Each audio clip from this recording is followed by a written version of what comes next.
Magandang araw mga kababayan, saan mang sulok kayo ng mundo. Yes, at ito nga pala si The News Board. Una nating pag-uusapan dito mga kababayan, itong si Senator Bato at itong si Harry Roque.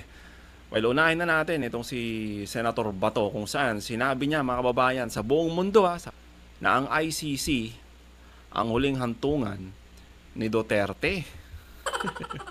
Well, ano nga ba itong sinasabi natin mga kababayan? Eto mga kababayan, no? May resibo tayo patungkol dito. Nag-uusap kasi si Amy Marcos tsaka si Senator Bato. Pinag-uusapan nila yung tungkol dun sa mahiwagang eroplano di umano. No? Eto. Yung eroplano na yan, no? Malungkot ang history ng eroplano na yan dahil sa yung eroplano na yan siguro, if it's being used by the presidents and the previous presidents, siguro yan yung aeroplano na ginagamit ni Pangulong Duterte at baka ako nakasakay rin ako niyan in one of our official duties, no, when we flew with the president. Baka nakasakay tayo diyan at yan ang ginagamit ng aeroplano sa pag-perform ng kanyang official duties as President of the Philippines. At yan din ang aeroplano na naghatid sa kanya sa kanyang huling hantungan ng ICC.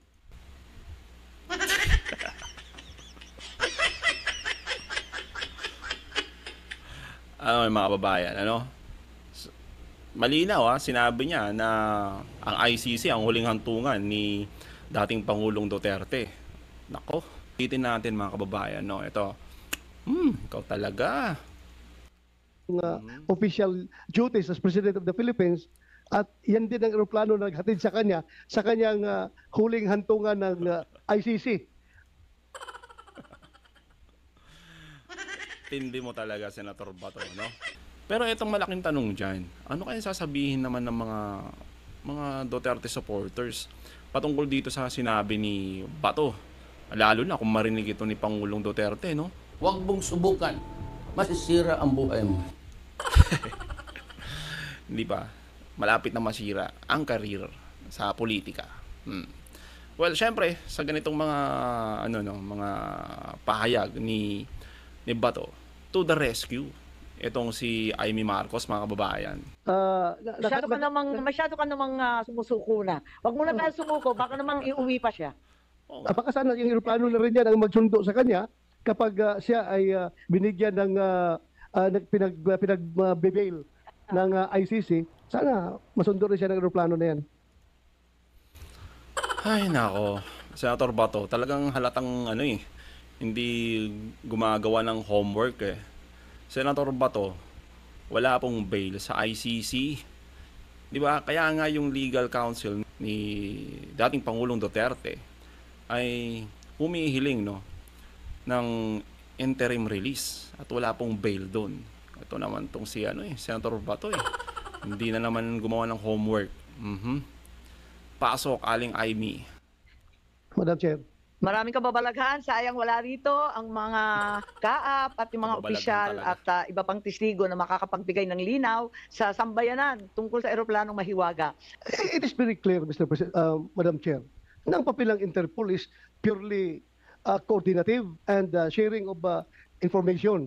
So, kung ang Interpol magdala ng warrant dito, coming from ICC, napakadali lang sabihin ng PNP. Sorry, Interpol, I cannot cooperate with you because we do not recognize the jurisdiction of ICC at yung warrant na dala-dala ninyo, na ang basis sa inyong red notice or yung diffusion notice na yan, ay yung warrant ng Interpol, hindi na namin yung na-recognize. So, bakit kailangan namin sundin? So, sorry, Interpol, pwede naman ganun tayo, ang ginawa pa nating excuse ang Interpol para ibiyahe si Pangulong Duterte doon sa dahig. Ay nako, Senator Bato, siguro kung ikaw yung tumatayong general, at ganito yung same na sitwasyon, malamang ganyan ang gagawin mo, pagtatakpan mo yung mga tropa mo. Pero iba pasensya na, bagong administrasyon tayo, at unang-una, si General Torre ba naman, ay ayaw niya ng ganyan, mga kababayan, di po ba? Kaya sorry na lang, Senator Bato, sa mga, yung mga pronouncement mo na ganyan. Ay, ano yung masasabi nyo dyan, mga Duterte supporters? So, yun mga kababayan, ngayon naman, dumako naman tayo dito mga kababayan. Dito kay Harry Roque. Ito yan, ang dami niya namang mema.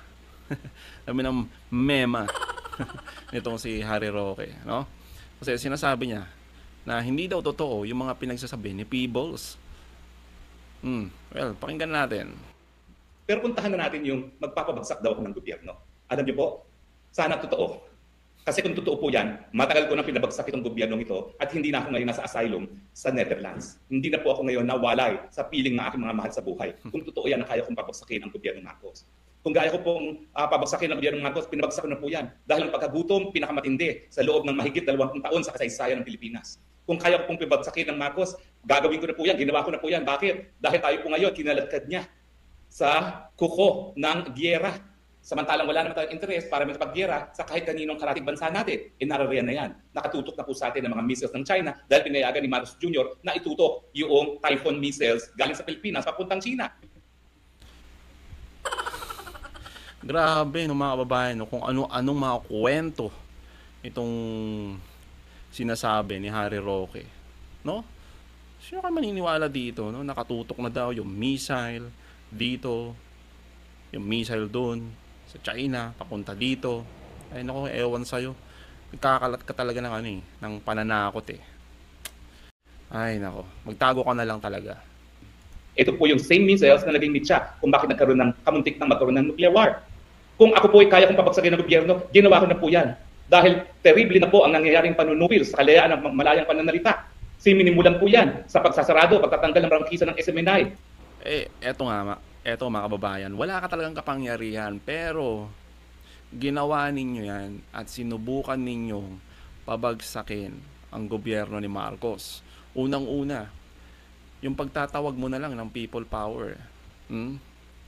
Pangalawa, yung pagpapakalat ninyo ng pulburon. Pulburon na ewan ko sa'yo. Hindi na lang kayo nag-hire ng magaling na gumawa ng AI. No? Bulok yung ginawa ninyo eh. Halatang peke. Tapos pinagkalat nyo pa talaga. No? At talagang nag-recruit pa kayo ng ibang mga Marcos na supporters para paniwalaan yung pulburon video na yan. Ilang taon na plinano yan, pero walang nangyari mga kababayan. Wala. Pero again, ang punto, sinubukan ninyo na pabagsakin. Ang dami yung mga issues na binato sa Pangulong Marcos. Yan. At dahil dyan, hindi nga siya sumagot eh. Lately na lang. No. At isang bagsakan. At ngayon, yung pananakot at pagpapakulong sa mga vloggers natin. At kahapon nga, 4 na namang vloggers ang pinakulong. Si Mark Lopez, si Sas, si Doc Lorraine Badoy. Nakalimutan ko kung sino pa yung isa. Ay nako, hindi naman sila basta-basta pinakulong or kinontempt. Hindi sila uma-attend ilang beses na. Ikaw ba naman Parang ikaw, 'di ba? Kaya kinontempt eh. Sinabi mo na ibibigay mo yung mga dokumento tungkol diyan sa mga alanganin na yaman mo kung saan mo kinuha, 'di ba? Anong ginawa mo? Bigla kang lumipad papuntang nag-ibang bansa ka. May tinatago ka. Ngayon, nagsisik ka ng asylum diyan sa the Netherlands. Sana payagan ka. Sana. Pero siyempre po, yan ay bukod pa doon sa mga tinuntik na nila, nakasama na po ako doon. Kung ako po ay may kapangyarihan mapagbagsak ang ating gobyerno, pinabagsak na po yan. Bakit? Dahil matindi na po ang korupsyon sa ating gobyerno. Nagmumula na po sa pinakaulo hanggang sa baba. At siyempre, ang Kongreso, pugad na rin ng korupsyon. Pugad ng korupsyon? Hindi ba nung panahon nyo, mas matindi pa? Pero kung pugad ng korupsyon ng Kongreso, di ibig sabihin kasama dyan si Kong Marcoleta. Nako, iba ka talaga. Ewan ko, gulo mo nilalahat mo eh. Huwag ganun. Masasaktan yung tropa mo. Kung Marcoleta kurap daw yung Kongreso, hindi kasama ka dun. Sabi ni Harry Roque Huwag po kayo mag-alala. kung ako talaga ay may kakayahang magpabagsak ng gobyerno, ginawa ko na po yan, full stop.